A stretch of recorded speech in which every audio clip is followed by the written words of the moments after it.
Third party insurance. Third party insurance जैसे सब लोग सुनते हैं, जानते हैं, अक्सर बोलचाल की भाषा में इस्तेमाल होता है कि third party insurance, third party insurance. तो थर्ड पार्टी इंश्योरेंस जानने के लिए एक चीज़ आपको ज़रूर जानना है कि भाई थर्ड पार्टी इंश्योरेंस तो हम सुन रहे हैं, लेकिन फर्स्ट पार्टी कौन है, सेकंड पार्टी कौन है। तो मैं बताना चाहूँगा आपको कि जो वाहन है, मोटर व्हीकल एक्ट में जो वाहन की परिभाषा में आता है, उस वाहन का स्वामी जो है वो फर्स्ट पार्टी माना जाता है, और जो बीमा कंपनी है वो सेकंड पार्टी मानी जाती है।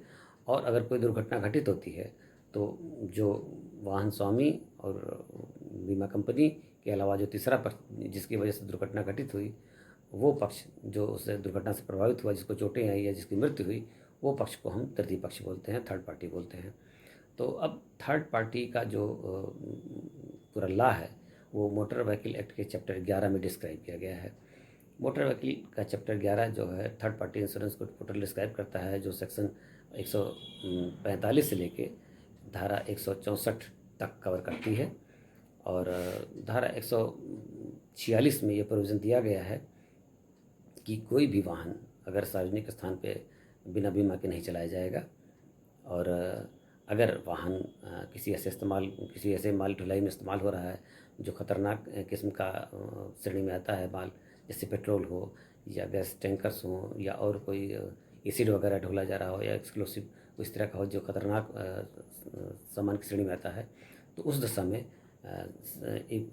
उस वाहन का इंश्योरेंस जो 1991 में जो एक्ट बना है उसके तहत भी उसका बीमा होना ज़रूरी है। और वहीं धारा 147 ये कहती है, मोटर व्हीकल एक्ट की धारा 147 ये कहती है कि अगर कोई वाहन है, इंश्योरेंस उसको सर्टिफिकेट इशू हुआ है और उसका कवर नोट इशू हुआ है, तो जो लायबिलिटी है वो कंपनी कवर करेगी। और 147 के बाद जो एक इम्पॉर्टेंट चीज़ आती है कि अगर गाड़ी का बीमा हो गया और एक सीमित जो अवधि दी गई है बीमा में, उस अवधि तक वो गाड़ी बीमित है, और उस अवधि के दौरान ही अगर गाड़ी मालिक की मृत्यु हो जाती है तो क्या उसके वारिसों को फिर से बीमा कराना पड़ेगा। तो यहाँ धारा 155 जो क्लियर कहती है कि वो अगर गाड़ी बीमित है और उसके वाहन स्वामी की मृत्यु हो जाती है तो उसके जो वारिसान हैं उनको फर्दर कोई अलग से बीमा कराने की आवश्यकता नहीं है। जो बीमा पहले से है और जिसके तहत वो गाड़ी इंश्योर्ड थी वो पॉलिसी कवर करेगी। और फिर एक दशा और आती है कि अगर गाड़ी के भुगतान कोई दुर्घटना होती है, गाड़ी के भुगतान की जिम्मेदारी किसकी है, तो थर्ड पार्टी इंश्योरेंस अगर गाड़ी का है तो वो बीमा कंपनी की जिम्मेदारी है। ये धारा 149 में प्रोविज़न दिया हुआ है। अब एक बात आती है कि थर्ड पार्टी इंश्योरेंस गाड़ी का है और गाड़ी मालिक ने गाड़ी बेच दिया। अब जो परचेज़र है वो उसके नाम तो बीमा है नहीं, वो तो ओल्ड ओनर के नाम बीमा है। तो ये 157 में राइट दिया गया, एक प्रोविज़न दिया गया है कि जो परचेज़र है वो अप्लाई करेगा, और जिस दिन से गाड़ी को ख़रीदा है उस दिन से 14 दिन के अंदर, ये नियम बना हुआ है धारा 157 में, वो अप्लाई करेगा और वो गाड़ी अपने नाम ट्रांसफ़र कराने के साथ साथ इंश्योरेंस पॉलिसी पर अपने नाम ट्रांसफ़र करा लेगा। तो ये धारा 157 में प्रोविज़न क्लियर दिया हुआ है, इसमें घबराने की कोई बात नहीं है।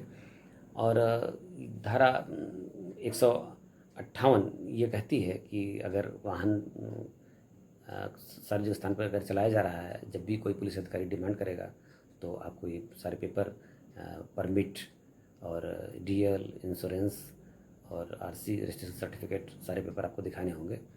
और वहीं धारा 160 में प्रोविज़न दिया हुआ है, मोटर व्हीकल एक्ट की धारा 160 में ये प्रोविज़न दिया हुआ है कि अगर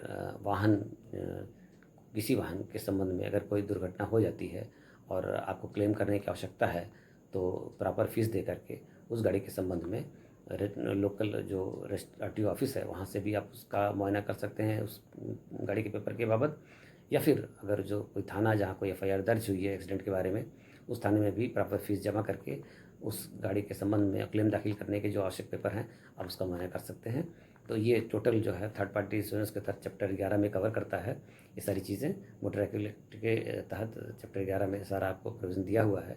इसमें तमाम फैसिलिटीज़ आपको हैं, तो सारी अवेलेबल हैं। इसमें ये डिटेल जो लॉ है ये कॉमन पीपल को जानकारी के लिए आवश्यक है और जानना ज़रूरी भी है, ताकि आप अपने अधिकार को जानते रहें और उसका इस्तेमाल करें। Thank you.